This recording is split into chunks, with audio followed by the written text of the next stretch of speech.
Hi, everyone. Welcome to Spirit Switchboard. I am your host, Carrie Lynn Shellhorn, and you are listening to us live on the United Public Radio Network and the UFO Paranormal Radio Network 105.3 in the Gulf Coast and 107.7 FM out of beautiful New Orleans. I hope everyone's had a great week. Hi, everybody. Thank you for being here. I was thinking about... I've had so much going on. I don't know about anybody else. And fast-paced, really good. And then somebody reminded me that it was retrograde. Retrograde started today. I think Mercury retrograde started today.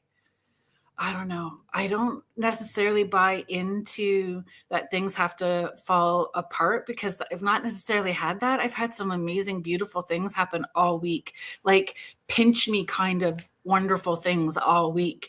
And it's Venus in retrograde, Heidi. I need to be educated. You would think that I would pick it up faster, but I just don't.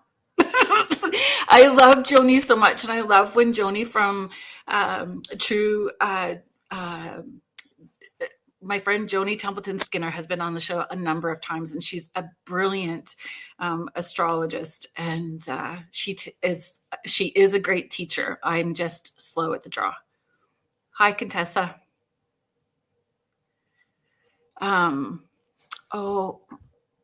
Mort, I don't want to miss you. Hi, thank you for being here. All planets align tonight and the new moon. Hi, Michelle. So I heard with this new moon, though, not necessarily about manifesting, but about surrendering and going with the flow. Is that right? Like, I know new moon is manifesting, which is how I phrased my newsletter. So if you want to hop in on the newsletter, it will be sent out tonight. You can just head to the website. It's carrieLynnShellhorn.com.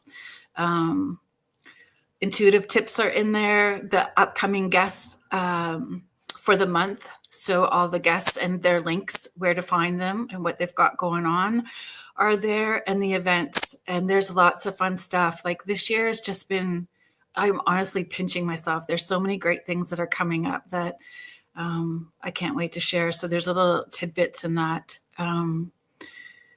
Yeah. So it's called Carrie Lynn's Porch News. If you follow me on social media, you know that I sit out every morning with my coffee cup and post a little blurb to get us started and think about during the day. And I have an intuitive mentoring group on social media as well too. And it's called Carrie Lynn's Morning Porch because, you know, that's what we do on the porch. We hang out and chin wag and share information and learn and grow together, right? So it felt like a natural extension from that. To surrender. Yeah, so many synchronicities are happening right now. Pisces energy is intuition going deep. I know this may sound, I don't know. I always feel like I start something and as a squirrel on Red Bull, and then I remember to pause after I've already started, and then I feel bad that I've already stepped into the big pile of poo, so I might as well just keep into it and keep going. Inspirational blurbs we love. Thank you, Michelle. When people, so I've had the Dining with the Dead season has started. So I had 2 Dining with the Deads this week. I've had a couple of new venues that I'm going to be doing Dining with the Dead events with that I just am firming up those dates, and I'll be able to tell you I'm super stoked about them. And so people will ask me if it was a good event. Was it a good event? And I mean, every event is what it is. It's hard to say good or bad, right? There's messages that are hitting home to everybody. They're powerful. Sometimes they're heavy. Sometimes they're light. Sometimes there's humor in it. I can be humorous sometimes.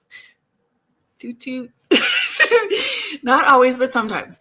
But the last 2 events, if it's Pisces energy and intuition and going deep, I don't even, it is like, bang, bang, bang, bang, bang, powerhouse. And while people are eating their dinner, I try to get spirits in a queue, right? And they are lining up right behind their folks while they're eating. So it looks like 3D night vision in my head. So I'm knowing exactly where I'm needing to go with everybody. And it's crazy. It was so fast packed. And names, I don't know, if you are a medium and working, names tend to be the holy grail for the receiver ends, and names have been crazy with the events this week. Crazy. And then I'm starving after. And please don't give me a hard time, but meat eater. So I need that like grounding after. So I'm glad that the one venue sent me home with food, because clearly they saw that I was going to be starving after. But I could eat a Baconator with no guilt. Probably 2, because I'm so freaking hungry after. Hi, Howie. This is going to be an energized show. I agree. Thank you so much. And I saw that you had Kat on. I don't know if it was last week or the week before. So if you missed, Howie Odell is the director of the Rift Nation Network. He has the Orion Effect with Rhonda Harris on Sunday evenings. And my guest tonight is a fellow UPRN host. She is host of and I was joking about this earlier, and I was about to do it again. I am like the Paranormal Heart, and it's Paranormal Heart Podcast. But I add that to it with much reverence, like, oh. So let's bring Kat Ward out. Hey. Hi, how are you doing? I'm doing great. How are you doing? I'm good. Thank you. Thank you for agreeing to come on. I was so excited when I sent that email. I was like holding my breath, waiting to see if you would have the time and the energy and the space to come hang out.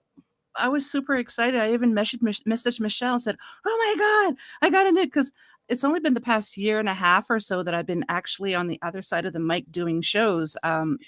So people, since I've been with the network, a lot more people have been asking me to be on, and it's a great family with the network. And so yeah. I'm super excited. Thank you so much. You're welcome. And that's the part that I love too. Well, I have known Michelle for such a long time. So Michelle DeRoche, the host of The Outer Realm with Amelia Pisano, is our network manager, and we had met many years ago. And I think a lot of us hosts are here because of Michelle and that connection. And not that we don't love Joe. We all love Joe, who is the owner, Joe Montoya. Yes. Thank you, Joe. Thank you, Joe. Yeah, so it's fun when we all get to hang out and be together, right? Definitely. I think that in my head, I feel like Michelle would be watching over us like a mama. Like proud that we're all playing nice in the sandbox and hanging out. She's a little mother. She's a mother duck, and we're all the little ducklings. Yeah. Exactly. I have to say Heidi, a couple of things. Oh, sorry. Go ahead. Oh, Heidi was just saying that she loves Kat and is saying hello.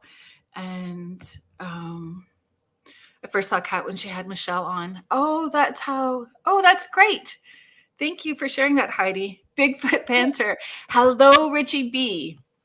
So Bigfoot Banter with Richie B on Saturdays with Wojo. Heidi Goal is helping them out. Sam from Sam's Pretty Paranormal is helping produce their show as well too. All have been on the show, so if you've missed them, please, you can head to the Spirit Switchboard YouTube channel, or head to uprntalkradio.com. You can find all the shows there and all of the archives for all of the shows that are there. Yes. So say hi to everyone in the chat. I see some familiar names, and I see some other people that I haven't met yet. It's really nice to have you here in the chat. Thank you so much.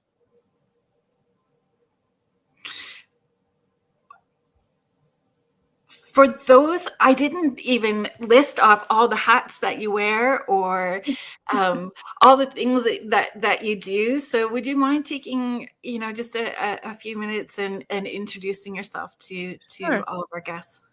Before I do that, I just want to say how much I love your laugh. It's an amazing laugh. I love it. And you have to have the squirrel on Red Bull as your mascot.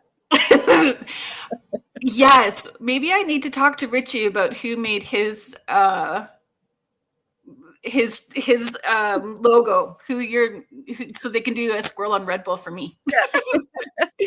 Let's get your banner up here too, so they can find you.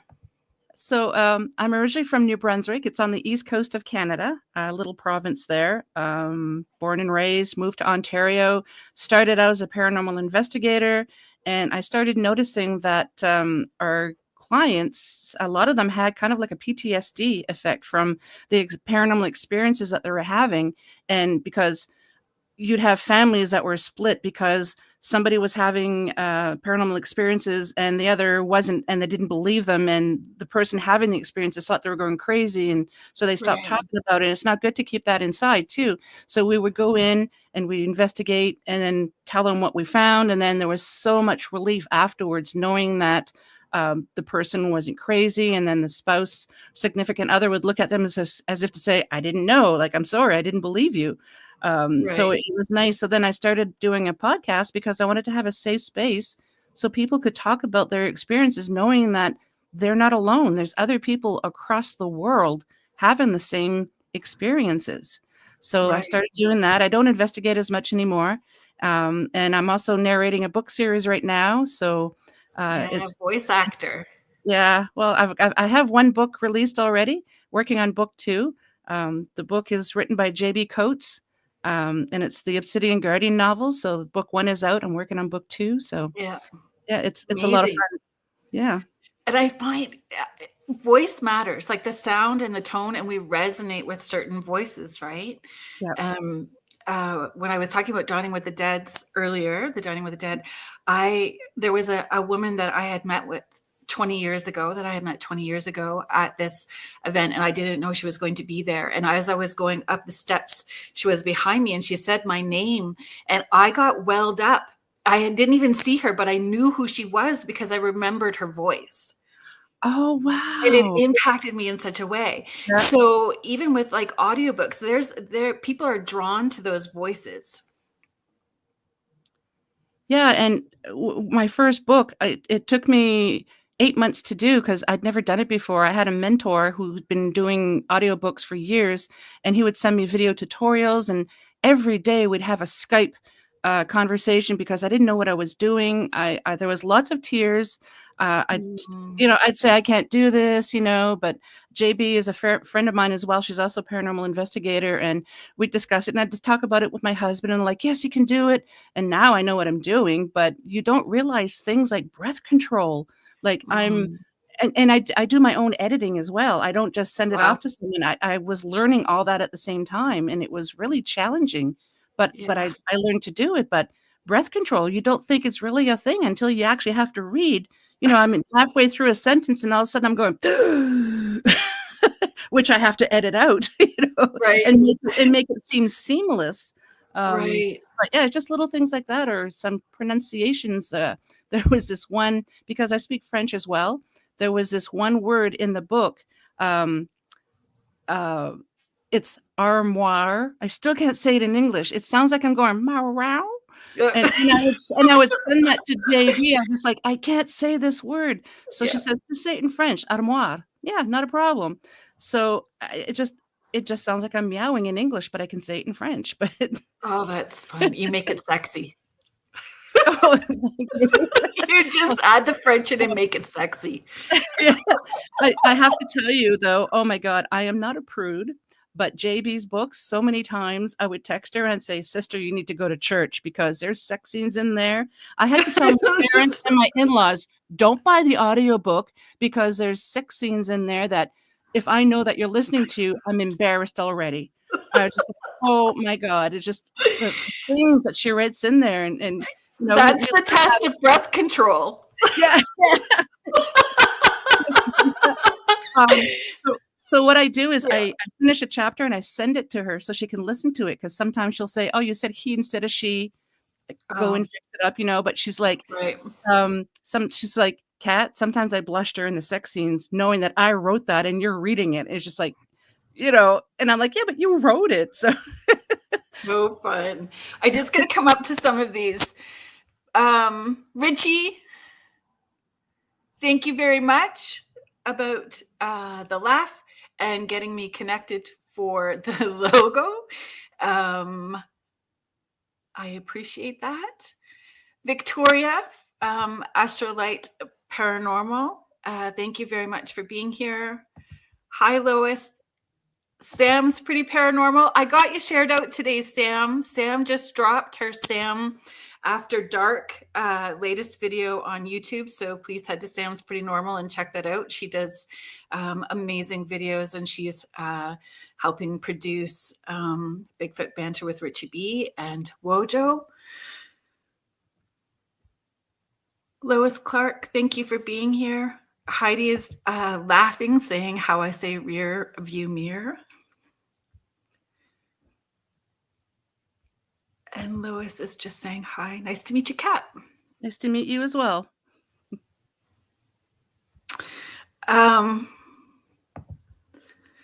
Howie's asking you if you have ever seen Real Genius. Carolyn laughs like Jordan. He calls me Jordan. Oh, dear.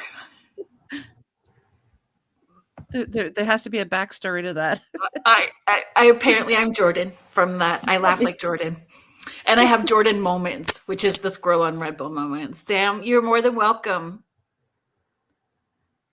I'm glad that you did it. They're really fabulous. Like, you do such a great job when you're telling those stories. And I haven't watched it yet, but I'm going to after the show tonight. I'm going to grab my snacks and curl up with my doggos, and we're going to watch Sam After Dark.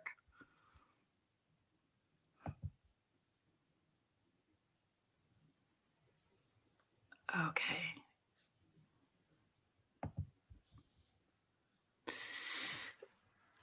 Maybe Jordan's based on me. The other Let's way go with around. that. Yeah. Yeah. In your you had experiences as a child as well too. I did too. From the time I was little, had experiences, and my kiddos had experiences. When was your first memory? What's your first, or what age were you when you had that first experience? I was about 5, 6, 7 years old, something like that. So the town that I grew up in New Brunswick is called Dieppe. It's outside of Moncton, for those who know anything about the New Brunswick. And my parents and I don't have any siblings, but my mom's from a family of 13, so I had lots of family. So we lived on the top floor of a 3-story apartment building, and it was a really old, creepy building. Now, when we moved in, it was electric heat, but there was a time that it was heated by a coal furnace in the basement.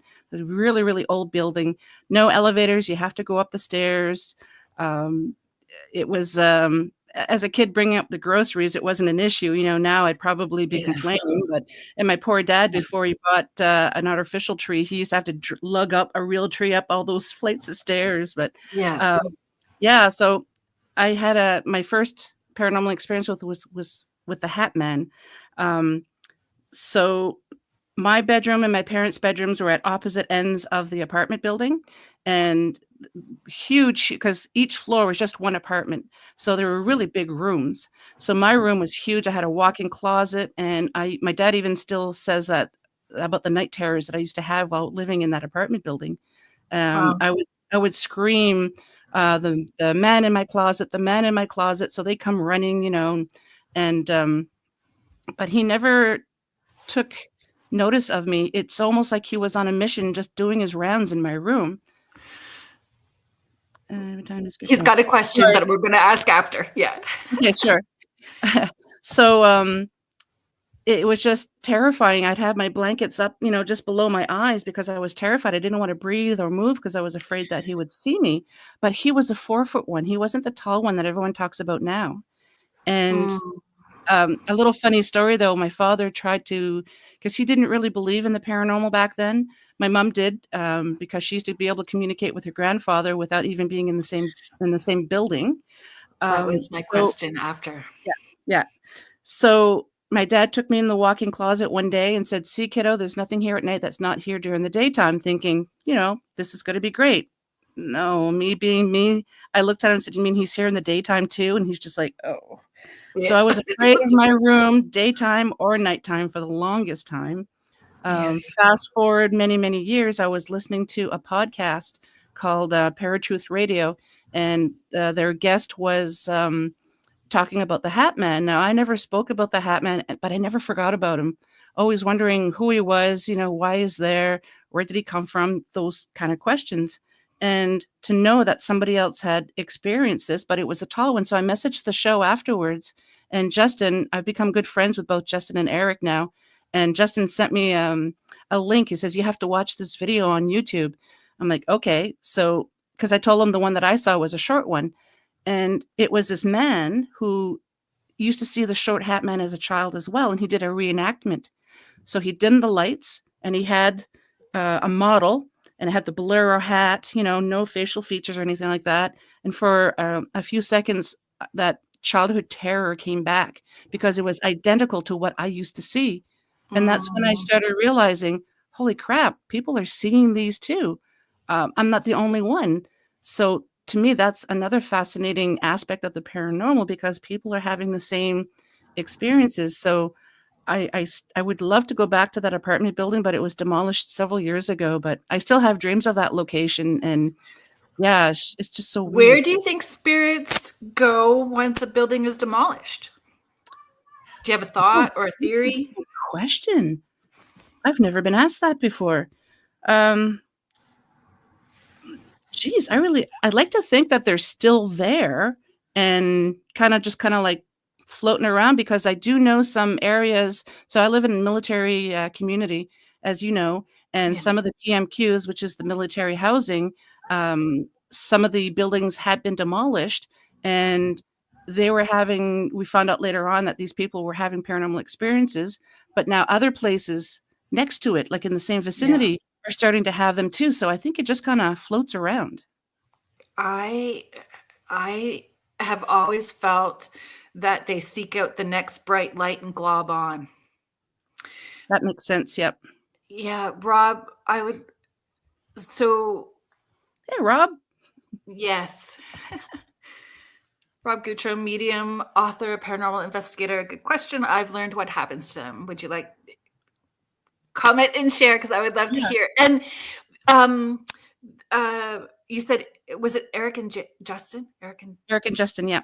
They are also in UPRN. Yes, you did New Year's Eve or New Year's show with them. Yeah, it was brilliant. And I'm working my way to all the hosts. So you just warn them. Oh, she's coming for you. Yeah. Now, Rob, he's a dear friend of mine, and he is a scientist. He's retired now, but he spoke about it on my show before. How it's like on a scientific point of view, where what happens to spirits. It was energy. What happens to that energy? Yes. Rob is sharing they go into the next closest structure because they act as they were living. Yeah. That's what I've always said. So sometimes when I've had to go places, I'll bring a hat and stick it on after and just go, doors closed today. Going home now. Not invited. Thank you for sharing. So they seek shelter. Shelter and food. Do you think food? Because, they certainly can. Yep.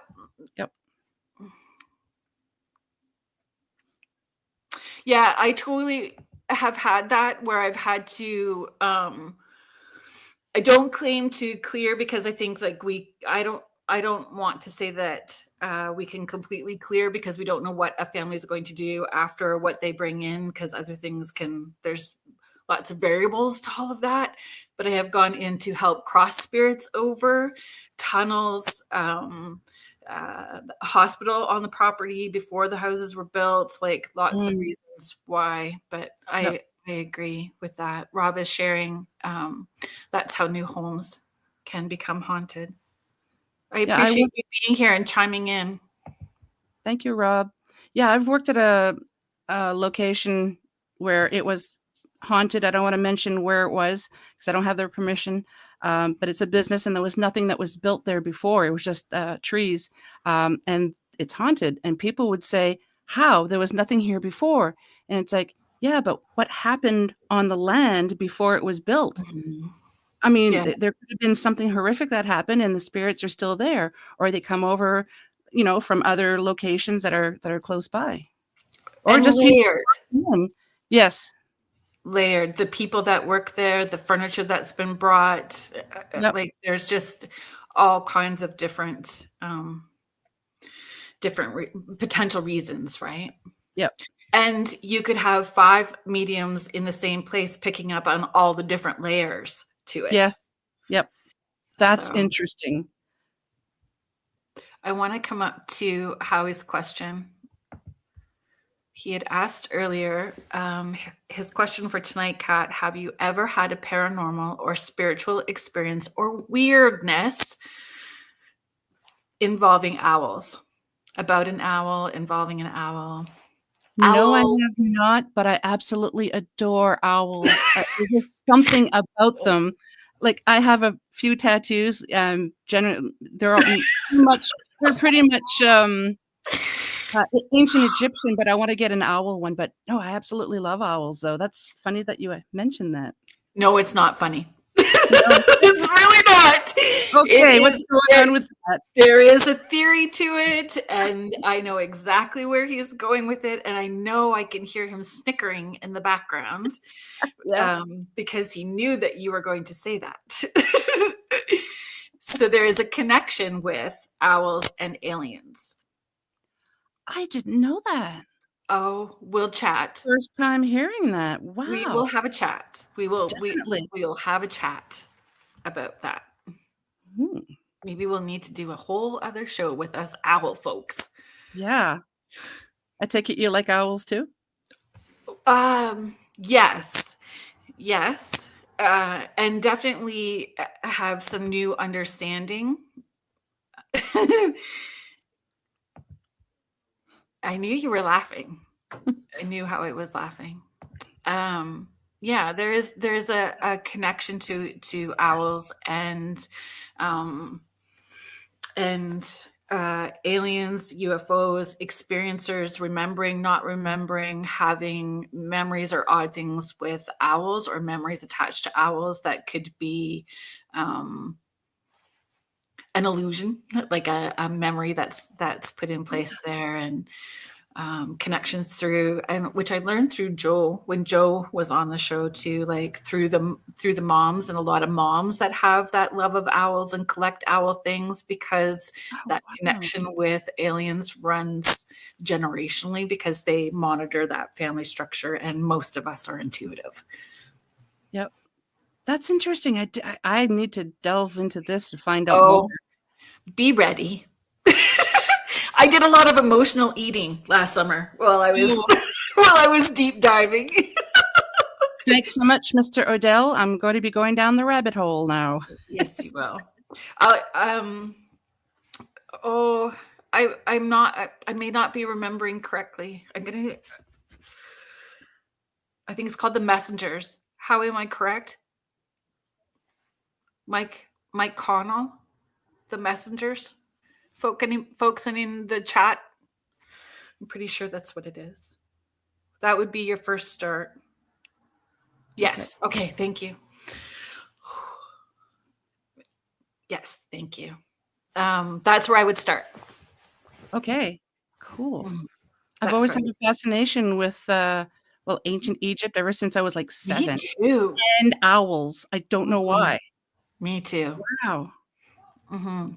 And when I had my realization, I had shared with Howie shared, so we had this little bonding moment, and then I was texting my siblings going, hey, do you remember the not aliens, my brother had the alien experience that he remembers. Wow. Or the UAP experience, but when I messaged them, I'm like, do you remember the owls?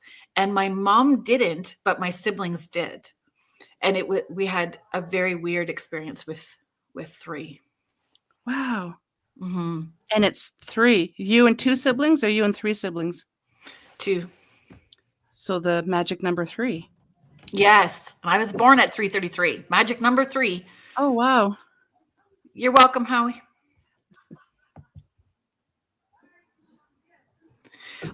Do you feel Like that sensitivity as a kid, we shift and change, like it's always kind of there in the background, right?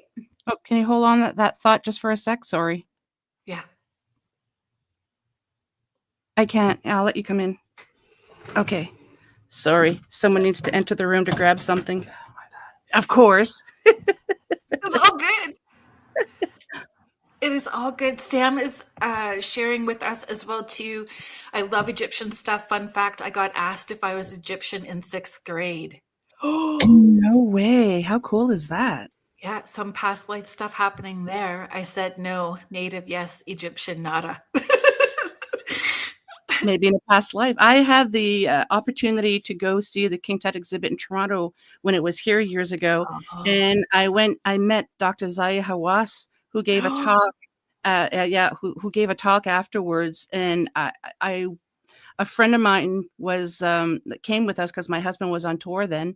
He's military, and the kids were just wee. So, and my youngest is just like a whirlwind. So at the time, so I couldn't have let him into where there's artifacts, right? So my friend came with us, and then we went for supper. Then we took in the lecture by Dr. Hawass, and then there was a book signing afterwards. And people are just putting stuff in front of him, and he's just signing, not even talking to people. And I just said, "Thank you, doctor. It's a great honor to meet you." And he looked up and said, "Thank you very much for being here." Right back to the, and I got a picture of my daughter, myself, and him, and I was just like, he's like a rock star for ancient Egypt. It's just like, it was, Is he not coming back this summer or this fall? He is, yeah, and I really want to go, but the tickets are so expensive. Oh my gosh, I know, because I was like, I stuck it in my cart, and I'm like, can I do it? I really want to, though. I just really want to. So now I'm in a manifesting mode. Maybe I'll manifest too, and we'll meet. Yeah, we'll go together. Yeah, we'll go together. We're new moon energy surfing, and we're going to manifest the tickets to do the Egyptian thing in Toronto. Yep. Okay. We're on it. Or maybe Dr. Hawass is watching this and he'll send us tickets. Yeah. Highly unlikely. Podcast. Yeah. Hi, Michelle Wilfong. I see the King Tut exhibit 2017-ish. It was interesting. I agree. James, the Wiz is here. Wizard Radio FM. I'm glad that you are commenting from your channel so people can find you.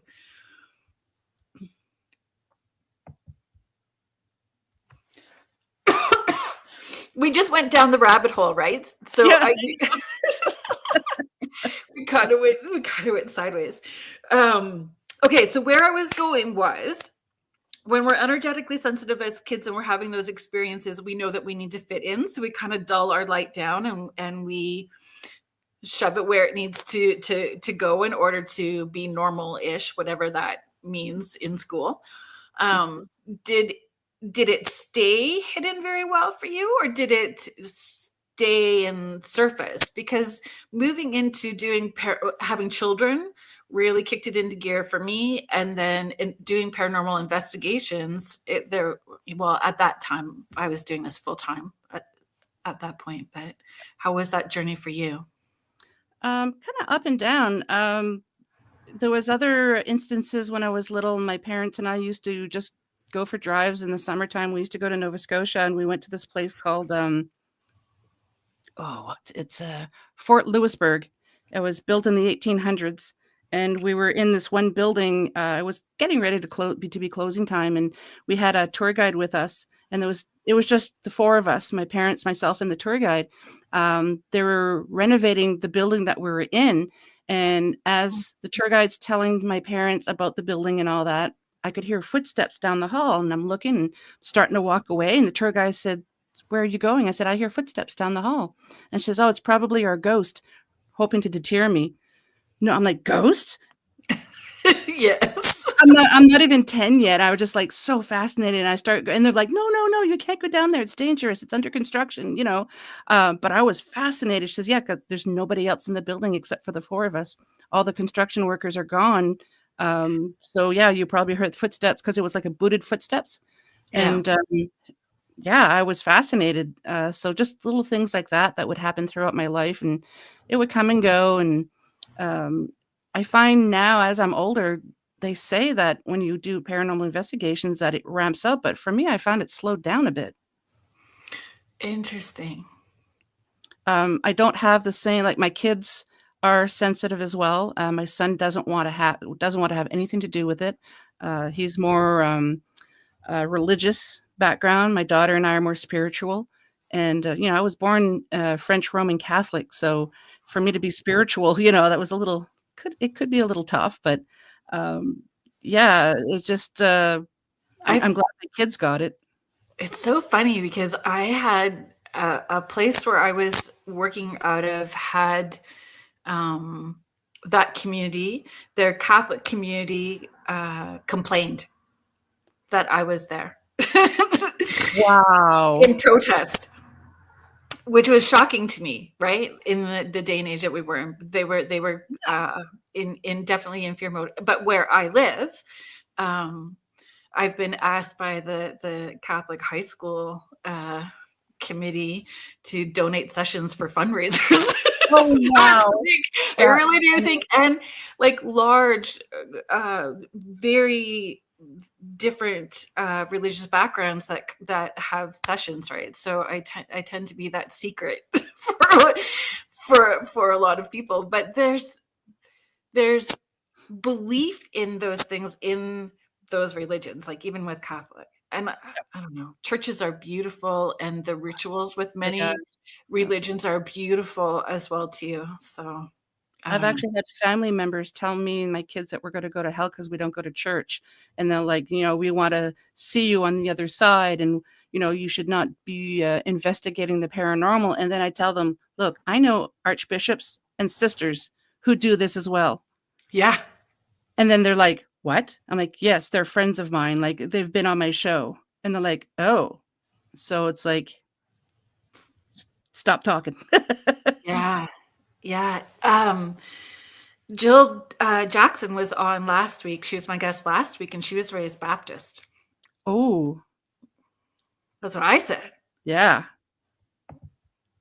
Thank you, Riff Nation Network. We support Riff Nation Network and all our friends and hosts that are over there. Riff Nation Network. Whoop, whoop. That's right.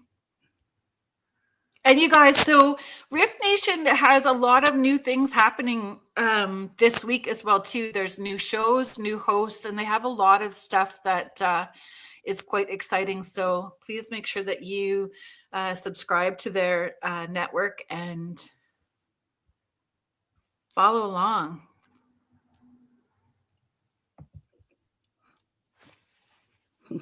Thank you so much for popping by and showing support. Riff Nation's always good for the support.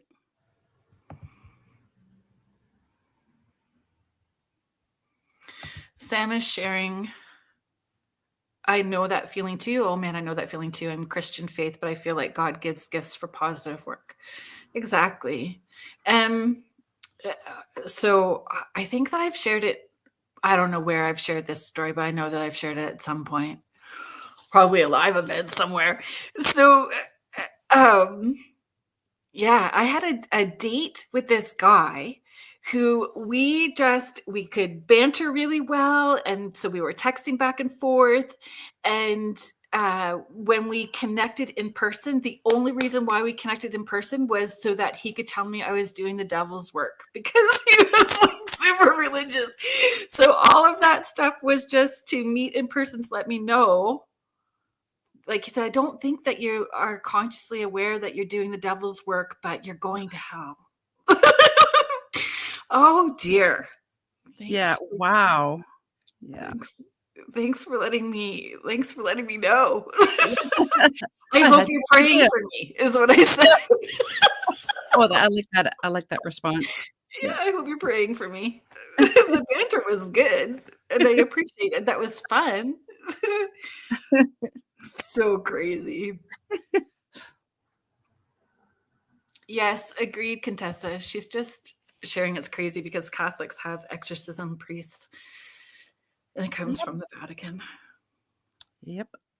Oh, Jody, hello. Jody is my paranormal investigation bestie. Oh, hi, Jody.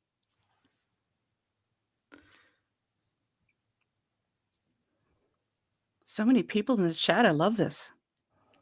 That's a downside about doing pre-recorded for me is I don't get the chat. I've only done live twice, and the chat was great.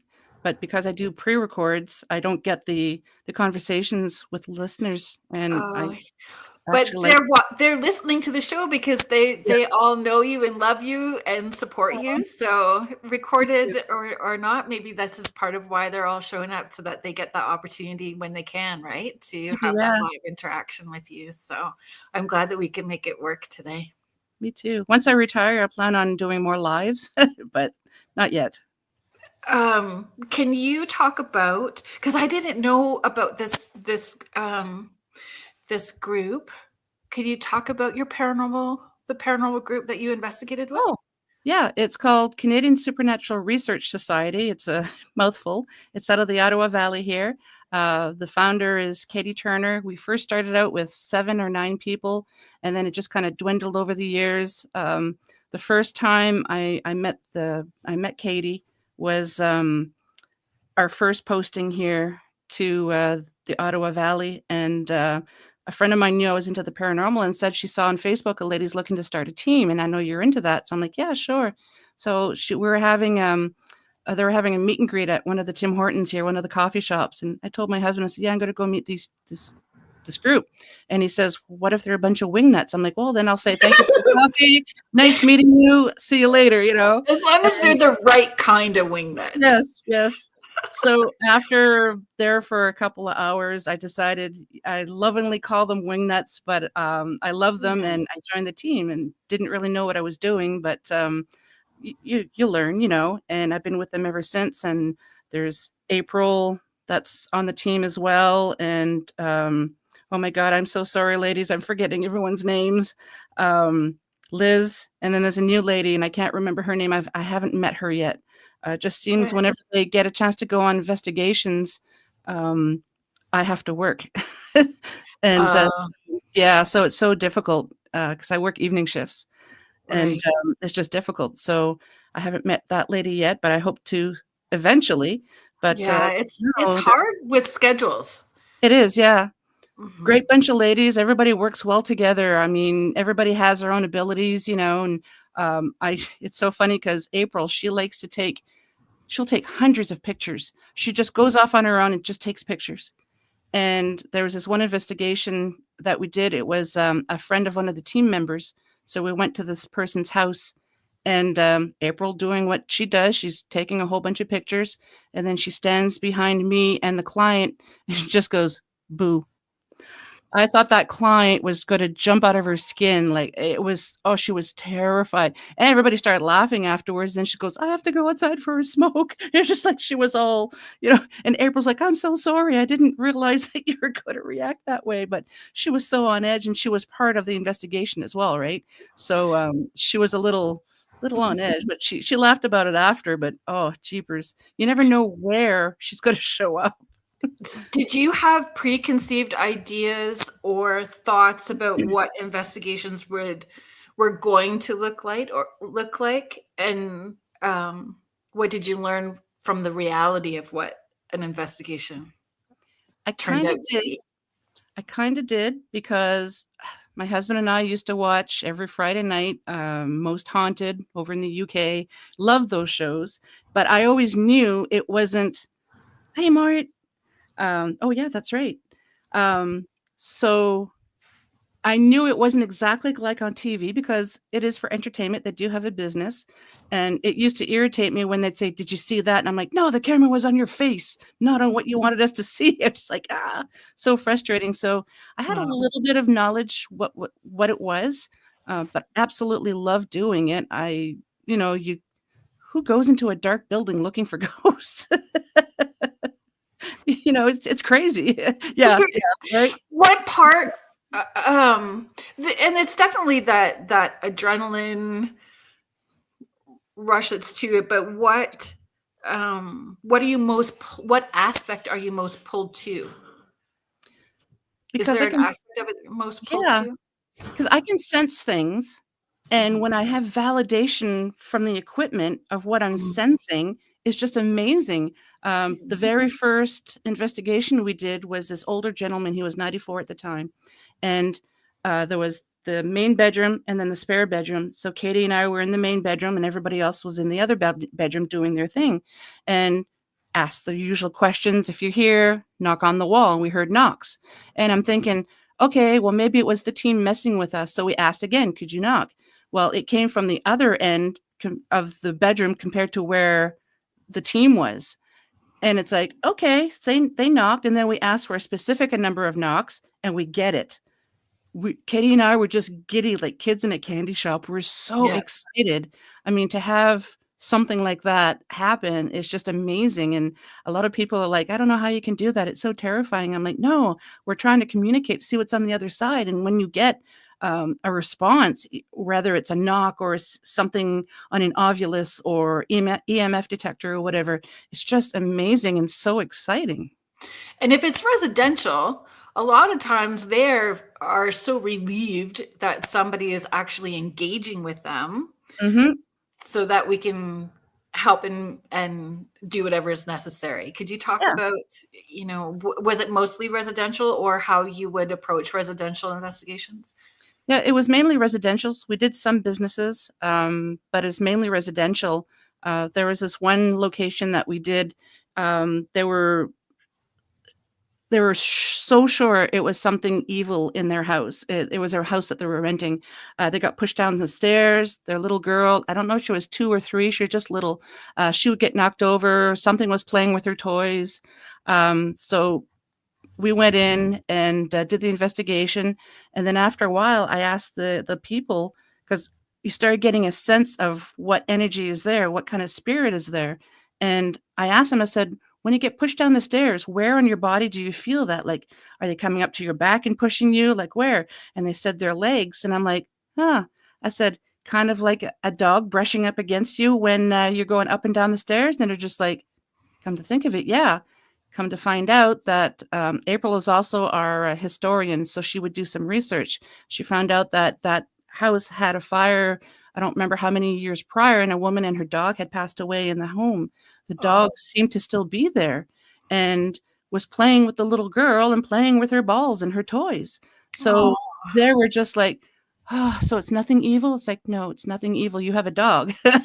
What would you like us to do? Do you want us to, get rid of it or what? We did sage the place, but saging, like Katie says, it's like sweeping your floors. You can't just do it once and then that's it, because you're always bringing stuff back with you. You could be at the grocery store and somebody's having a really bad day and that negative energy might kind of latch onto you and you're bringing that home. And sometimes it just chills them out. Yeah. It just keeps them quiet for a while, right? It does, yeah. Yeah. So I sage my home on a regular basis, especially because you can feel in the air, it starts getting heavy and people start getting a little irritated with each other. And then it's like, okay, time to sage. And then the air is so much lighter afterwards. And everybody's like, why was I angry? I'm like, probably because negative energies. Yeah. Insomnia, literally off balance, all those sorts of things are indications that something's built up in the space, right? Yep. Yep. And if you have animals, watch your animals. They always know. Yes, they do. Yes, they do. And I find they're really good, though, for grounding after, like for me. Yeah. Grounding after. Yep. I find I use a tuning fork a lot. That's interesting. When I'm working at home, like from home, I use the tuning fork more than I do, or a spray. Like I'll use a liquid smudge and that's fast. And a lot of times I have the liquid smudge in the car, especially when I'm doing the events, when I'm out places, so that the car doesn't look like it's a clam bake with the windows all rolled up. She's hotboxing in her car. We're just gonna spritz it like an air freshener before I go home. Is it sage? A liquid sage? Pardon? Is it a liquid sage that you use? Okay. Yeah. Yeah. Yes. It's a liquid energy clearing. I wouldn't say that. Yeah, but it definitely some are there. So there's a couple of questions. James, so the Wiz from Wizard Radio FM is asking if ever you've had a past life experience, and how far back did it send you?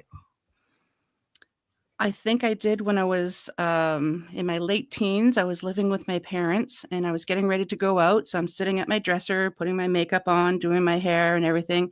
And for just a few seconds, I'm looking in the mirror and it's not myself that I'm looking at. It's this Native American.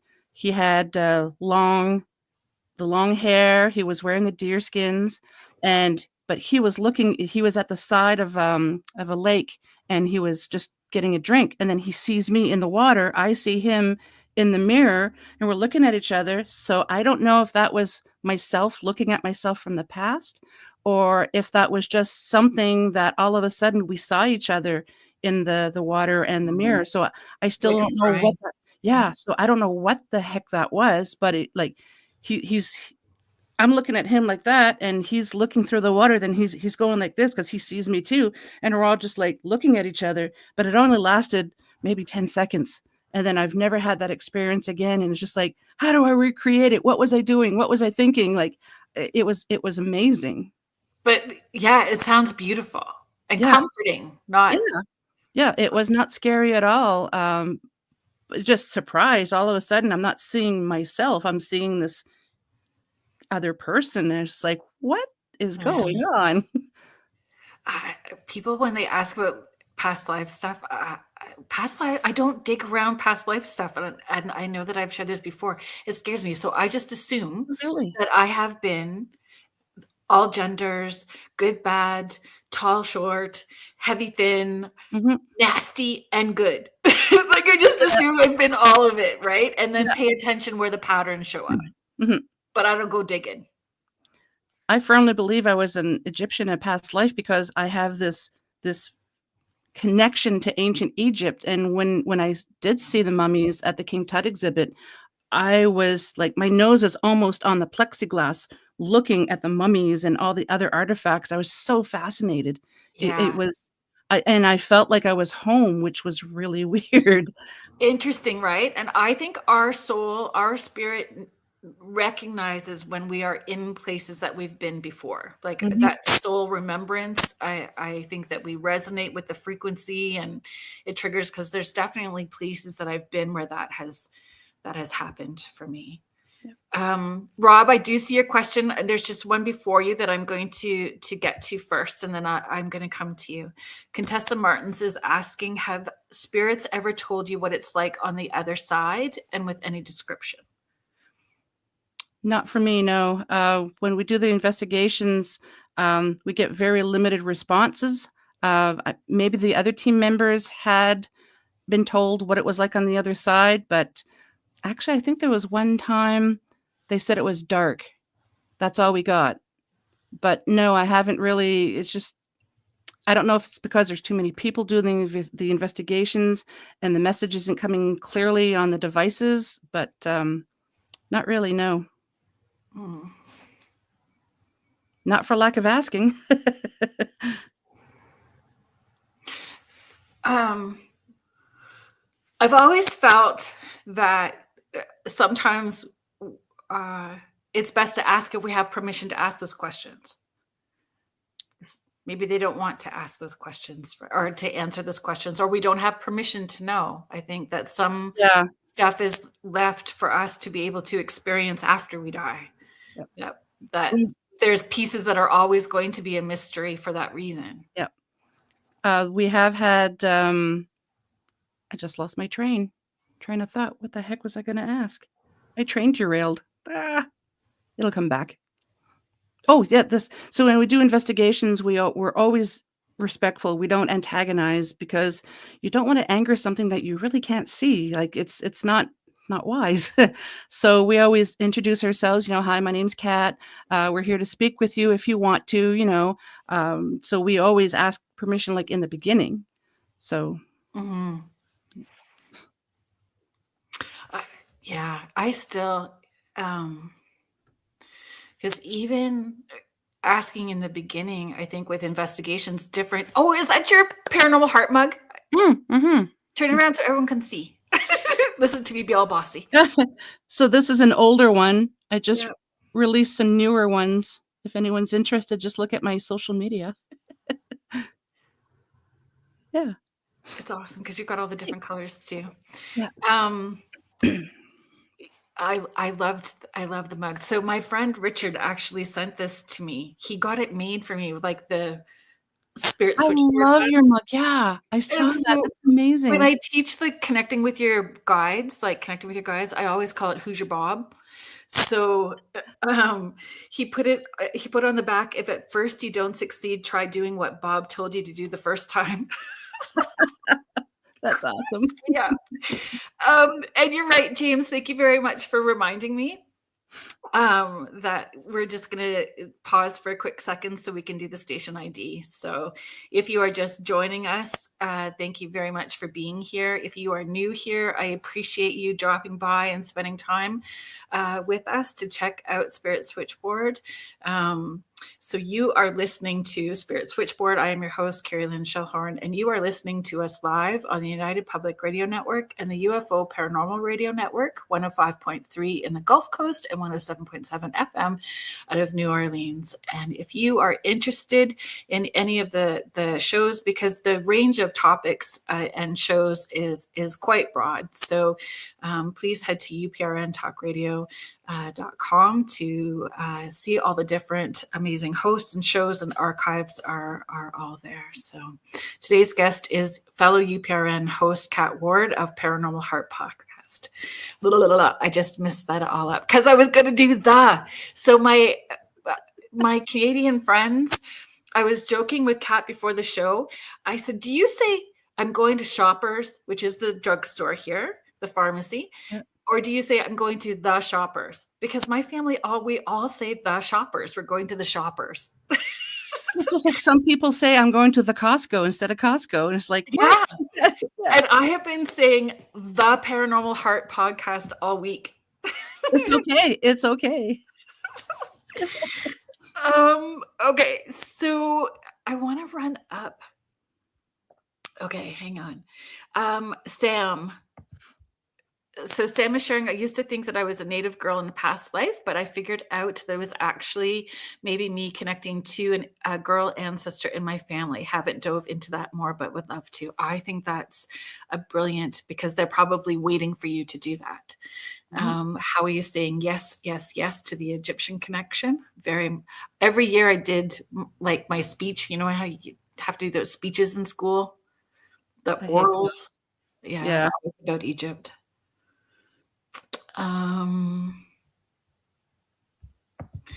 Contessa, I just want to chime in with your question about what it's like on the other side in any description. I would say yes, most spirits will show me where they are at and what it's like. And I have not had one spirit show me that there are pearly gates and a judger person at waiting for them. But I have seen different places like libraries, and every spirit has shown me what their heaven space looks like. And it's all different. That makes me think now. Sometimes I get images popping into my head. I'm just wondering, maybe it's spirits telling me what it's like where they are. I never even thought of that. So. I would think so. How have I never thought of that before now? That's why we do this. Play nice in the sandbox, and everybody learns. Like, it's a community, right? So definitely. Howie, I'm sorry, folks. There's so many. Howie is saying one of my past life regression had me as some form of a priest in a channel hallway walking to a temple. That doesn't surprise me, for sure. I just want to get up to Rob's comment. Rob Gutro is sharing, have either of you used dowsing rods? My paranormal partner used them on the last 2 investigations. I had never seen them used before, and it was amazing. I have. And what's your experience like? It was pretty cool. It was something that Katie had brought. I think she made them actually. And she used it during the investigation, and I couldn't believe how they were moving. And I'm like, okay, I got to try this. Like I love you and I trust you, but are you making it do that? Come on, So no, here. And I couldn't believe, like, you could actually feel like energy in them, and they're moving. It's just I was so blown away. Yeah. I've only used them maybe 3 times. I love dowsing rods. Love them, love them, love them. And when I teach divination tools to people, dowsing rods are part of it. I have taught kids to use dowsing rods and made them dowsing rods using coat hangers, just cutting up coat hangers. Like, you don't have to spend a lot of money on paranormal equipment, folks. Like, Exactly, yeah. you don't. And so it's so funny, Rob, that you asked that question, because I was thinking about it today. So maybe I intuitively was picking up that was going to come up.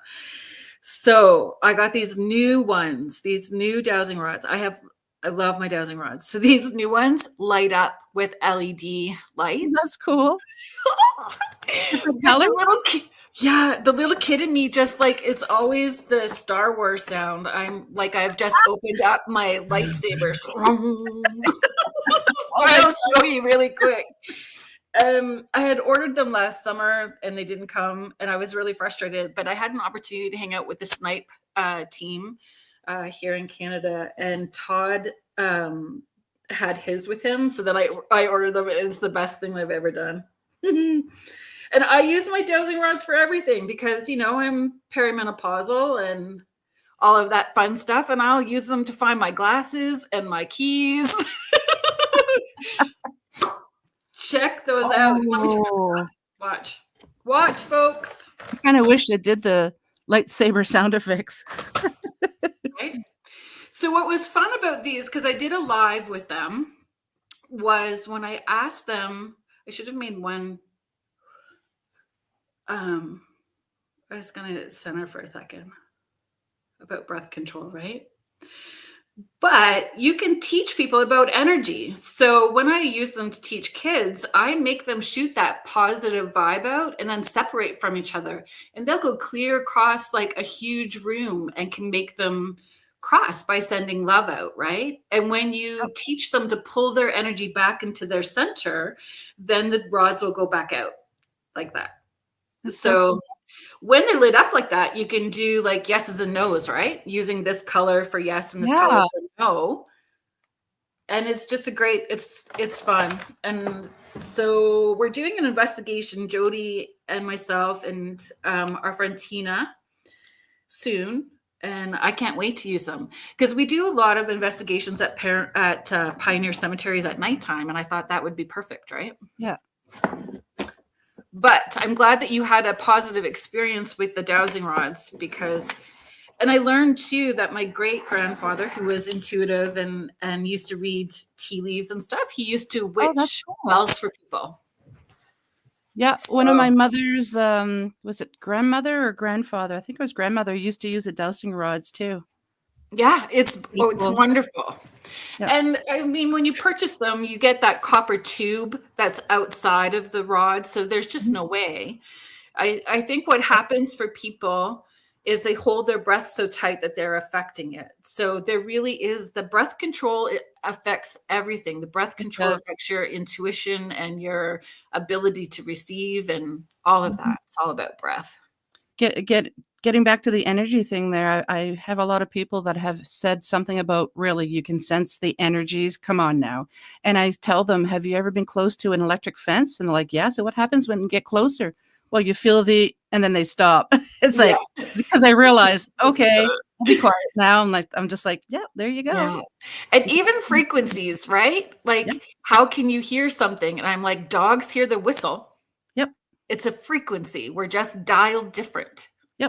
We're just dialed different. Sorry, I'm so. So Rob is sharing, I've learned the other side is all energy. The spirits convey earthly images so we can understand, because humans can't understand what it's like to be energy with a consciousness. So do you, is that your experience too, Kat? I mean, I agree with you, but I also have had experience where it shifts and changes for me. Yeah, I'm just agreeing with what he was saying. So I got to read that again, because humans can't. Yeah. Whenever I hear people talking about energy and consciousness, I'm such a nerd. I keep thinking of the Star Trek Next Generation episode.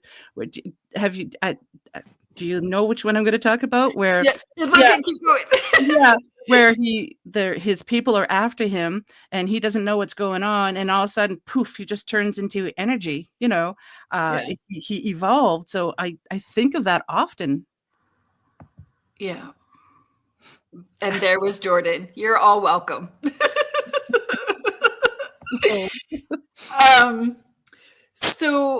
So Rob, my experience when I'm working, when I'm doing sessions for people, because it's been my full-time job working as a medium, right? For like 18 years. It's my full-time job.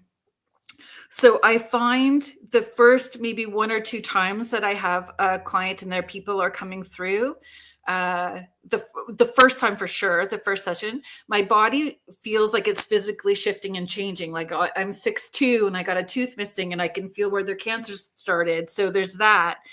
But as they show me the healing that has happened for them on the other side and they've raised their frequency, they come in as light. They come in expansive with no physical form after maybe the second time. That's interesting. And then usually people don't always have like a whole bunch of repeated. There's a few people that do, but for the most part, after that part, I'm teaching them how to connect in so they don't need me. The kumbaya in the sandbox, right? I think these dowsing rods are the best too. I love them. And Jody, I can't wait for you to try them. But look at, like, they've got a little. Oh, my Lanta. I'm excited because you're excited. So you can, like, hang it off your belt. That's so cool. So they're not little. Like, I normally keep little tiny ones because I don't want to have a lot of, like, I don't know. I used to bring a lot of stuff, and now I just don't have the energy to. But I think these are going to be great.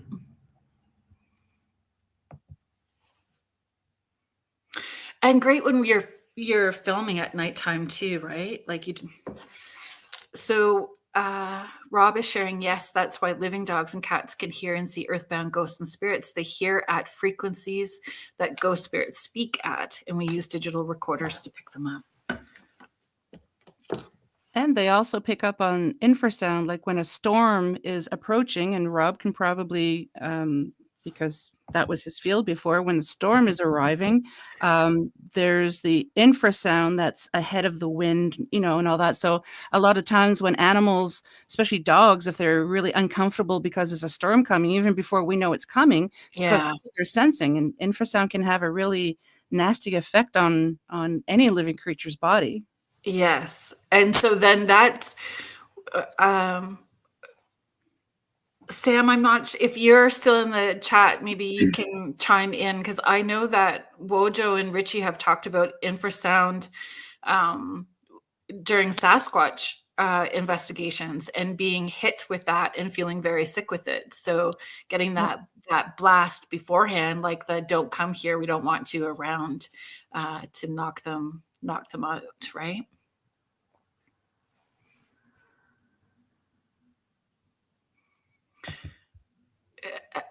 Please chime in, people in the chat as well too. Contessa Martin's asking, can't all animals see and sense spirits?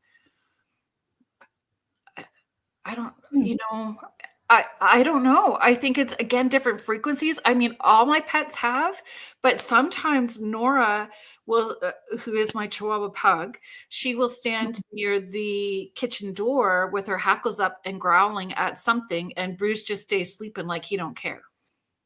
And he's my bulldog, Sharpei.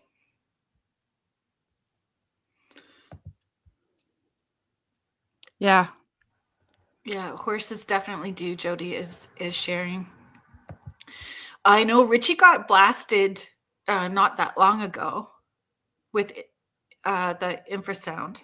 Really? Mm-hmm. Or they think, he's pretty sure that's what it what it was. Rob is sharing, yes, they can. They have different cones and rods in their eyes that enable to see faster movement that spirits and ghosts move at. Now, I've had the naysayers say, that they are extra sensitive, that they could be picking up at a dog that's barking 2 blocks down, or, that we are projecting what we're wanting it to be as well too. And I'm like, not many people are projecting that they want something being growled at in their kitchen. Well, yeah. And then there's people like Michelle, she's getting growled at and she'll say, not tonight. And then Though that's kind of where I've grown into, like, because you grow with the more experiences you have, and the maturity gets there, right? Rob, if you want to share that in the chat, please do. Rob is sharing, I wrote a Pets and the Afterlife series explaining all the science about it. Please share. And you could also email the link, or I can stick it on my social media as well too, so people can find it. But please stick it in the chat comments as well too, so people can find it. Yeah, like I said, Rob's a dear friend, and I've had him on the show a few times now, and he has helped me out a great deal when I had pets that passed. I had a dog that passed a few years ago, Molly. She was a black lab, and she used to always, in the living room, curl up underneath the table in the living room. We had an area rug there, and after she had passed, we also had a motion light underneath the kitchen cupboard. So it was motion activated, but the cats, they're too small, they don't activate it. Right. And after Molly was gone, the light would just turn on, and all the cats, all the family members were all in one room, and it's like, what? And then there's one time my orange tabby, who's 17 now, he was sleeping on that spot where Molly was, and all of a sudden he gets up, his hair is all like, he's all fluffy, he's hissing, he's growling, he runs down the hall, then he comes back and he's looking at that spot where he just was. And then I had messaged Rob, I'm like, was that Molly? And he's like, yeah, she's still around. So I had to, and he suggested that I tell her that it's okay, that she can pass. We're okay now. Like, she doesn't have to watch over us. Do you find with having that support, it's helping you or validating that you're kind of feeling it, so there's more confidence in opening up to your personal experience as well too? And Rob, I appreciate that you're not taking away from Kat by, because everyone in the chat has already heard this little tidbit, and they're all going to want to connect. I'm telling you now that everybody will want to have that piece of the puzzle of the conversation, and will appreciate that information. So you can email me privately, and we'll pick a date to have you on and chat. And if you share in the chat now, it would be great too. Yeah, thank you for mentioning that, Rob, but you're not taking away from it. Thank you. Yeah, it just got me to go on to another topic. Yes. Victoria is sharing, our cat passed away 2 years ago, and we can still hear her scratch at the basement door. Oh. Yeah. Pets always come through. Even at, like you said, like you had the dog in that residential investigation that you did. Yeah. Pets always are a big part, right? Pets are a big part, and energy as well too. When we were talking about investigations, you're the first guest that I've ever said, do you want to look at paranormal news headlines and maybe talk about those things? I've never done that before. No way. That's awesome. No, never. So it was the first time too for me to like dig around like that. I had never done that, and I thought it would be hard. And it took me like 5 minutes, and I found all of these like crazy things. Years ago, there was a friend of mine. He used to go by the name Arizona Tramp, and he had a show called Black Swamp Digital Radio. And he had asked me to do the weird news. He wanted me to be the weird news lady. So I would, and at the beginning of a show, I would do like little weird stories. So I love all these things. Well, I appreciate that you were open to exploring that, and it's the weird folks unite, right? Like that we both picked the same one. I know. You sent what, 6? And I looked at all of them. Yeah, I looked at all of them, and they were all good, but I was partial to the last one. And you're like, me too. And I'm just like, oh my God, we are connected. So the story that I found was CCTV footage from a pub called the Fox and the Hounds in Eckington, Derbyshire. And they have this in-house spirit that they've named Paul, who is doing all kinds of shenanigans. Spirits in the spirit building. Right? Let me pull that. We're just going to pull that down. And I had asked you if you had like a pub story or a pub investigation. And I've not done a pub investigation, but I've been to pubs that are haunted. Me too. And I did have an experience at one. The other ones I didn't have experiences at. But I wanted to pull up the video so that we can, there's 2 videos actually. See if I can do this without mucking up.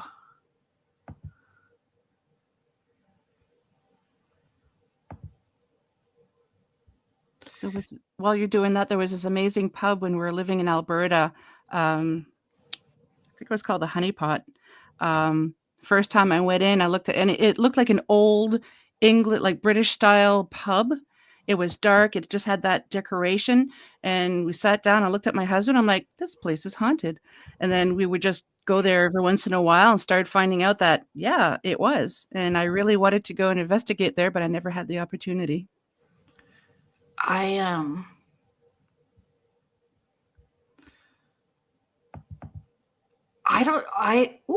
don't know what I just did.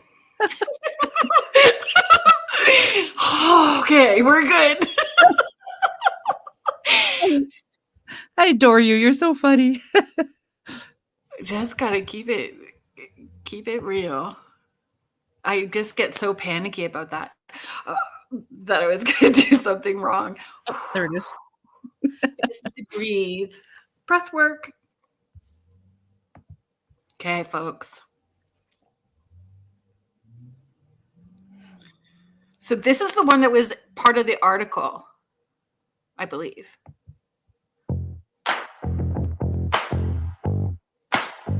See that glass fall?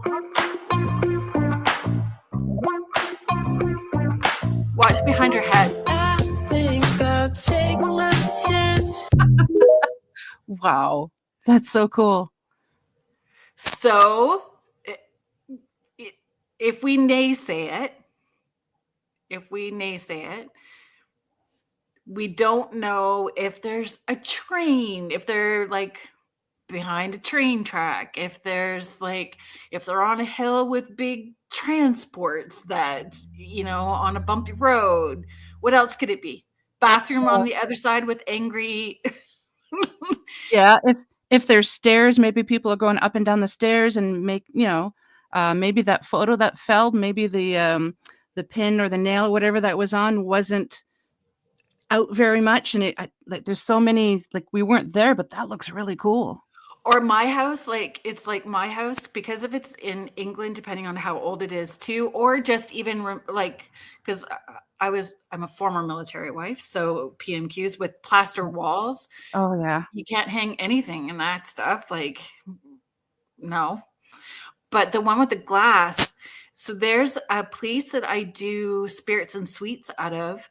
Oh, cool. And they have security footage of, it's a Scottish bakery and it's tiered, and they have a video of it, and it's closed on top of their display rack. So this tiered shelving unit, and the treat came from the top shelf, went around and into the second shelf. Oh, in the middle of the night with nobody there. Wow. I don't know. I just, like, every time I'm there for spirits and sweets, I'm like, come on, shut the lights off. Move a jar.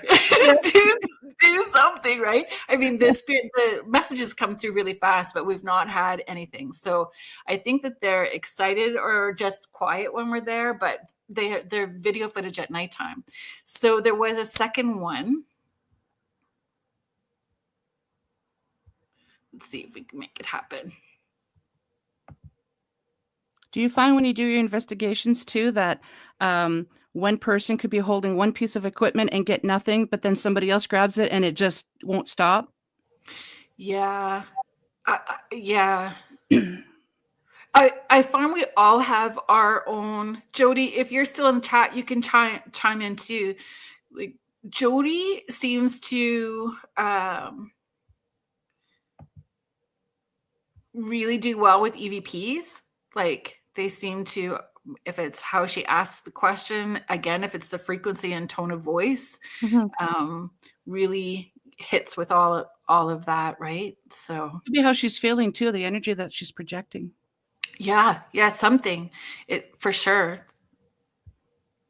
What did you guys think of that video? There's another one. So I'm gonna not freak out and see if we can make it happen.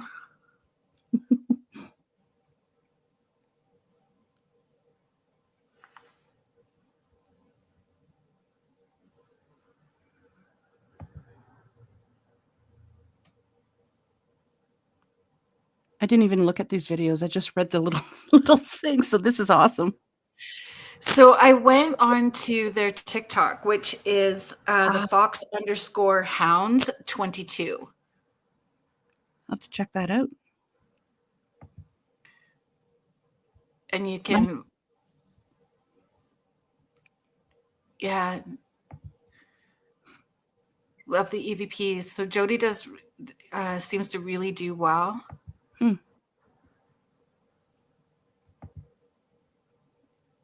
So this is one that they had posted just recently. And you're going to pay attention to the right-hand side of the video. I already was for some reason.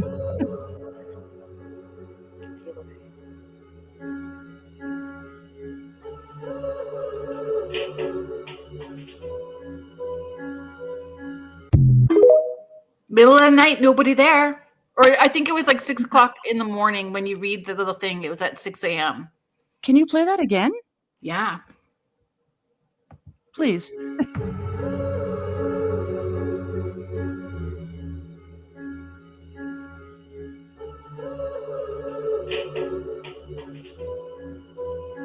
Wow. Yeah. So they've named him Paul. So apparently he moves beer mats, knocks on walls, turns the hand dryers on in the toilets, like does all that kind of stuff. Well, if you can do that, why not start cleaning tables and help the staff out? Paul doesn't want to. I guess so. That was pretty cool. Right? And I don't know when it's like that at nighttime. And again, we don't know. I would have loved to see like a light anomaly at the same time and then it fall. That would have been super cool. Yeah. I don't know. What is evidence? What is a piece of evidence that you have captured that was like, whoa, for you? Mish, I agree. Paul might be giving the staff something to do for sure. Maybe, yeah. Here, let me get rid of those things. You were talking about how validating it is when you capture things on the equipment. And that's exactly how I feel about EVPs. And it makes it exciting to go back to locations and try for more. Yeah, because we always second guess ourselves. We always doubt ourselves. So whenever we have validation like that, it's like, oh my God, this is so cool. Mm-hmm. Yeah. Mm-hmm. Especially when you have to comb through 3 and 4 hours or more. 5, 6, 7. And you don't just listen to it once. You got to keep going over and over. And just like, ugh. Yeah. Because Jody, you've caught some amazing, the last few times that we've gone out, some amazing. And we're going back to a place called the Ireland House. And I'm excited to see what happens for you there. Nice. Because last time we were there, you caught some amazing stuff.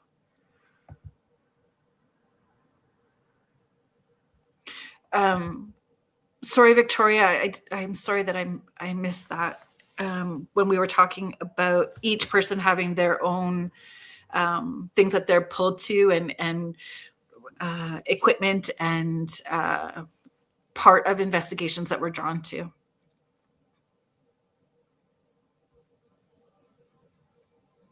Oh, yeah, the piano. So there's a piano there, and she caught piano music as on the EVP. That's so cool. Mhm. Favorite captures for you, either validating for you or where you felt it and it got validated with equipment, or a favorite story that you'd like to share? Two of them. One of them, we were actually in a PMQ investigating, and as soon as we walked in, I looked at one of my team member, one of the guys on the team, and I said, "Get a picture of that wall." And he's like, "Okay." We hadn't even introduced ourselves to the client yet. So we go in. So I just said, "Take a picture of that wall as soon as you get a chance." So the client is telling us that his mother was babysitting his daughter, and a photo from that wall flew. It didn't just slide, it flew. So we looked at each other and we just went, "Oh my God, how did you know?" I'm like, "I don't know. I just had a feeling." It's just, it was amazing. But there was this other investigation that we did, and this woman had holy water in every room of her house. She was so freaked out, right? She had an old mirror, those oval shaped mirrors that can just flip. She had a blanket over that. She was just, plus she had an doll collection in the living room, which none of us liked. It's just like, why? I'd be covering the dolls up. Right. So we could all hear a cat meow. Like, Katie is the most talented out of everybody there, but we actually, with our own ears, we could hear a cat meowing. She had no pets. We picked it up on the on EVP as well. And there was this one point that April was sitting in the stairs doing the EVP. I had the camera, the video camera, and another person was to my right taking photos at the same time. And to me, orbs are hit and miss. But I actually saw an orb go up and then to the left through the wall. And we're just like, oh. So then when we looked at the photos behind April, we captured it. Looked like a cat that was morphing, like it was, So we're just like, oh. So whenever I show people this picture, I don't tell them what it is. I'm like, just what do you think it is? And they're like, oh, that's a cat. Yeah, because I don't want to put anything in their mind saying, this is what it is. When we showed the client, she said, "Oh my God, that's my cat that passed away a few months ago." So one of the reasons why she called us in is because activity in her house, but when she was sleeping, she could feel something by her feet and legs. And then, so we asked, "Where did your cat used to curl up?" Then she's like, "Oh," it's like, "Yeah, it's your cat that's in the house." And to me, that was the most, like, I never even thought to send you the picture. I'll have to send it to you so you could see it. But yeah, to me, like I said, when I show people, I don't say, "Yeah, look at this cat that I got." I just, well, now, but but it's never, "Oh, well, I don't know. I don't know what that is." People are, no, it's like, "Oh, that looks like a cat, but it looks like it has two faces, but it's like, it's starting to morph," or I don't know. It's really cool. So that to me was like, holy cow, probably the best picture that we ever captured, in my opinion, anyways. Yeah, that's amazing. I did not see a UFO today. Oh, was there one? Where? I don't know where. There's probably one all kinds of places, but not over Guelph today.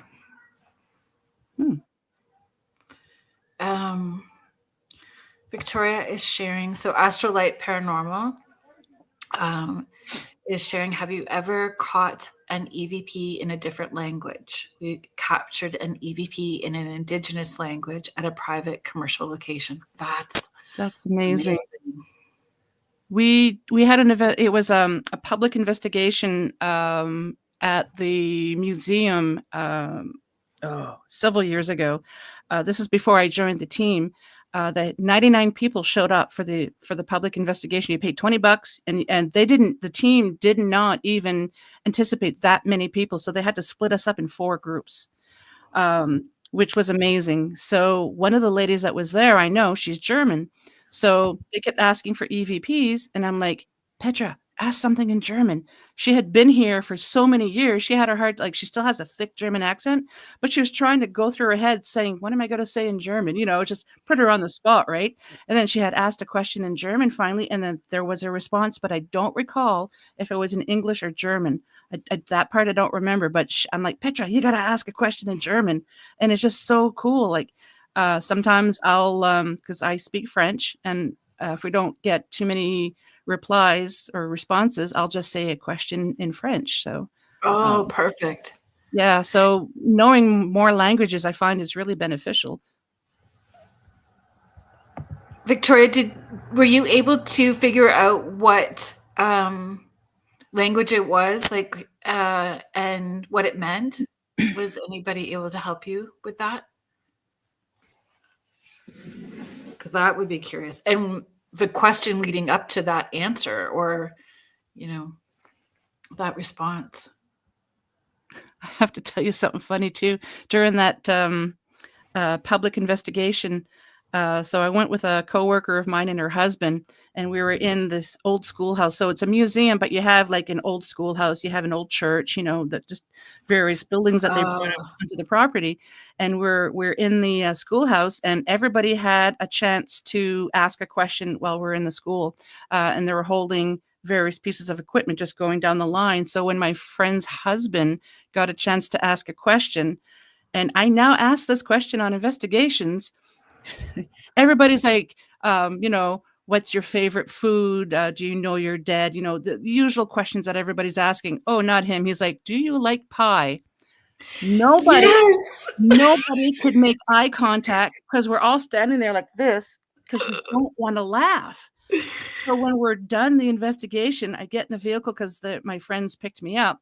I looked at him and I said, do you like pie? And we're laughing so hard, we're crying, just crying. So now I ask that in my investigations, do you like pie?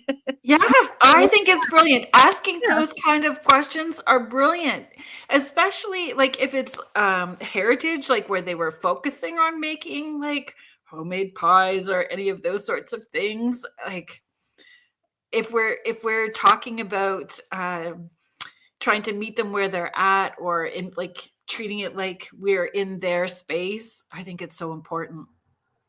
Oh no. Kat may be hitting a glitch.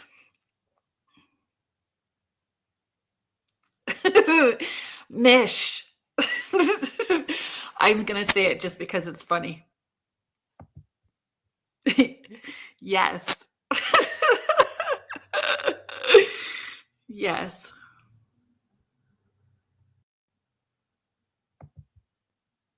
Let's see if Kat pops back in.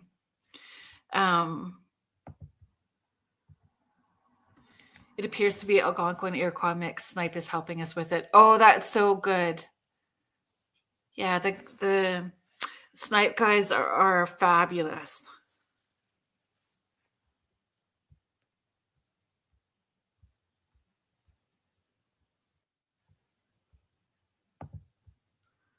Hey, that was weird.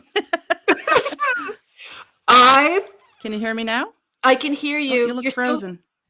Still frozen. So we can, up to you if you want to try popping back out and popping back in, or roll with it. There we go. Oh, hey, that was weird. So weird things happen. So Laura Lee, I don't know if you've had a chance to meet Laura Lee Potvin. Have you had a chance to meet her? No, actually, I don't think so. So she has the Angel Rock on Monday evenings and the Thing at the Foot of the Bed on Thursdays. Nice. With David Hansel. And she's been on a number of times, and we've had EVPs show up and light anomalies. We've had all kinds of weird stuff happen. Mm-hmm. Mr. Odell, when I had him on the show, it took us 4 tries. One of the tries, both of us said our internet connections were strong, but we lost the internet connection. So, I'd be messaging him saying it's strong on my side, and he goes, yeah, it's strong on my side too. And I'm like, what the heck? Yeah, weird. Yeah. I know, and we're not like the weather network was calling like for a major storm to hit, and we had a little bit of weirdness, icky weather earlier, but it's not storming here now. So Yeah, my husband just texted me to say that, well, I don't know when it was because he left a while ago, but he said it's very windy outside and we're supposed to get 15 centimeters tonight. So, yes, yeah. Yeah. no, thank you, done. No, no, no. I know, I'm s- right? yeah, yeah, I'm done with it.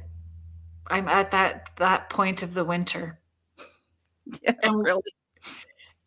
and we could still get like I don't so. Yeah, you grew up in New Brunswick, so you would have had snow like forever too. Oh, Like the snow is crazy on yep. the East Coast. Like, um, Not so much now compared to when I was little. Oh my, the snow that we used to get back then. Holy cow. yeah, and until May, like I have pictures of us Oh, getting snow in May, the beginning yeah. of May. Crazy, Yeah, my crazy. birthday's in May, and on my birthday it would either be I would have everything on my birthday. It would rain, it would snow, it would hail, it would be hot, it would be cold, all in one day. And I'm just like, how? It's like, make up your mind. That's funny. Um, okay, so Rob, we're just gonna catch up with some of these chats, comments. Rob Goutreau is sharing, I've had Cool. pets give me words in other languages, which I've had to look up. I think sometimes when that happens, it's the golden nugget in the session or the golden nugget in the investigation that Yep. people really want that golden nugget in it. Victoria's saying Astrolight Paranormal. I'm sorry that I keep saying Victoria, but Astrolight Paranormal. We caught it on camera when we were out of the room. That makes it even cooler. Oh, we had an investigation once. I had just purchased motion detector, and have you ever heard them? It's ear-piercing sound when there's motion. So we had it in the basement. Lesson learned, it was the first time we used it. We didn't have a camera with it. But yeah, it's like, but the client kept telling us, yeah, there's activity over here. So I put the motion sensor there. Nobody was near that area and they don't have pets. And all of a sudden you hear this like, oh, ear piercing sound. And yeah, when I went to go turn it off, because I have a remote too, and the remote wasn't working for some reason. So I had to go and, you know, um, I had this feeling that I didn't want to go over there to go turn it off, but I did. But yeah, paranormal investigators still do get scared. We just push through it. The things that I'm scared of are stairs with no risers. Oh, okay. Like stairs that you can see through. Yeah, yeah. Oh, Oh, that would be creep. Yeah. can't handle them. I don't do them. I talking about it, my hands are already like grossly sweating. Blech. It's When no we good. lived when we lived in Alberta, Mm. we did this haunted house. They had the haunted house every year. It's this old, early 1900 uh, hotel, but it's gutted now. So they would have each Halloween, they'd have a haunted house there. So the first year I just partook, we went through the house. It was amazing, 3 stories. And what they did that because it's gutted, no wires, no plumbing, nothing. And there's um, pieces of floor missing. But what they did was they put plexiglass on top of it. So it's safe for people. And oh yeah, nobody liked the plexiglass because you're walking, all of a sudden it's like, I know I can walk on it, but I can see downstairs. I don't like this. Yeah, Yeah. it's freaky. The Island House has a plexiglass over the well because Oh. you have to step over that well to get to the summer kitchen. Oh, wow. Mhm. The first time I ever Okay. heard about a summer and a winter kitchen, I have a friend just actually up the street here, and she mentioned something about her summer kitchen. I'm like, "What the heck are you talking about?" Yeah, she's got 2 kitchens. It's a So really old house. the stairs with the risers, there's a connection for us with that. The stairs with the risers and how scared I am of them. You had David Owen on Yep, the podcast. yep. So David had invited me down to investigate and check out his house. Oh, I would love to do that. And I did. And it was No a crazy way. experience. And the only video that you're going to find on anywhere on YouTube of me at David's house is me freaking out going up the steps, and I'm hanging on to the back of his like shirt right close to his pants. Salty swearing because I'm scared, and I'm like, you have to watch it because it sounds horrible if you're just listening and not seeing it. Mhm. Slow down, stop, speed up, go faster. It doesn't sound good. Oh my God. That's so fun. But it's because I'm like trying to keep up with him as he's leading me up the stairs as I'm hanging on for dear life and sweating all over the back of his clothes. Yeah, it was. I loved having David on. He was when all those fires are happening out in California, I actually messaged him. I said, "Hey, are you okay?" And he says, "Yeah, it hasn't reached here." I said, "Okay, good. Just please stay safe."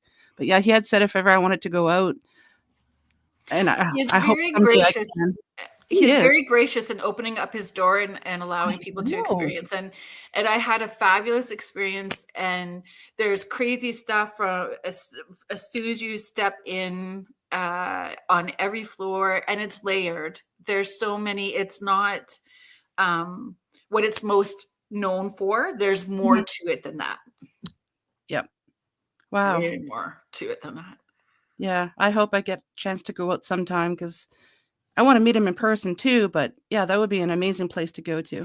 Yeah, he was brilliant, and he was like, "Let me make you dinner," Oh and wow. friends, and he was very lovely, and he's an animal lover, so like his dogs were all Yeah. there.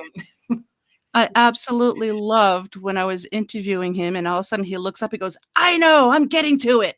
It's just like, "Who are you talking to, David?" "That was Sharon," or "That was my dad," or, yeah, it's so funny, but yeah. yeah, he definitely has that connection to the spirits that are there in the house, and you can feel them moving in and out.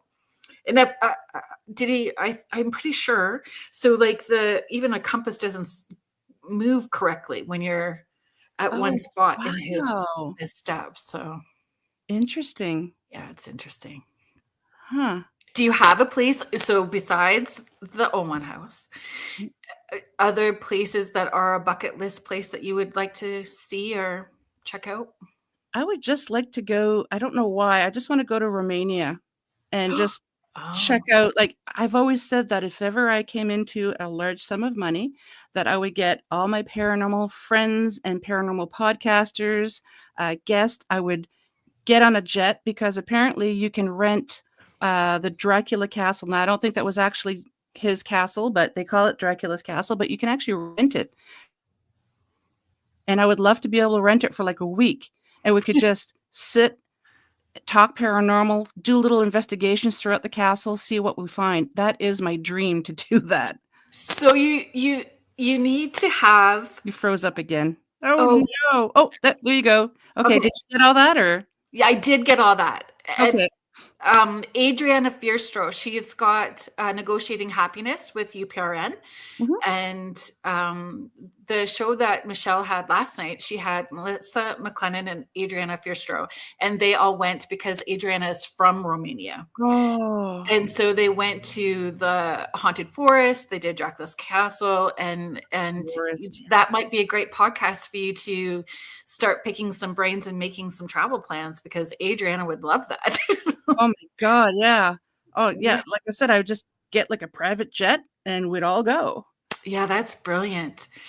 Okay, so I know that you're frozen, but we can't. We have to be mindful of the time because Jeffrey Pritchett is up next with Church of Mavis soon. So, in the time that we have, where can people find you? When can they listen? How can they reach out to you? Oh, thank you. So the show is Paranormal Heart Podcast. I'm going to start calling it the Paranormal Heart Podcast now. I'm so It's sorry. it's okay. It's every Tuesday night at 6 p.m. Eastern. It's mainly pre-recorded, but like I mentioned earlier, I have done a couple of lives because I didn't have to work and it worked out. But if you have suggestions for guest topics, you want to talk to me, you just want to say hello, I don't have a website yet, but you can email me at paranormalheart13@gmail.com. I'm also not only on UPRN, but I'm on Podbean, YouTube, all the Apple, wherever you find podcasts, I am there. That's brilliant. Thank you for sharing your night with me. Well, it was such an honor. I was just looking at the time, like almost 2 hours. I didn't even see it go by. Yeah, it went by really fast. James, thank you so much. He's just saying another great show, ladies, and Contessa's saying great show. Thank you so much, everybody. Yeah, thank you to the chat. Like, you guys are all amazing. Yeah, thank you. Thank you, everybody that participated in the chat and was here supporting. I am super grateful and always appreciative. Next week, I have the Connor sisters coming on. They are generational Appalachian witches, and we're going to talk about Appalachian conjuring next week. I love that. Yeah, me too. I have so many questions. I'm super excited for next week.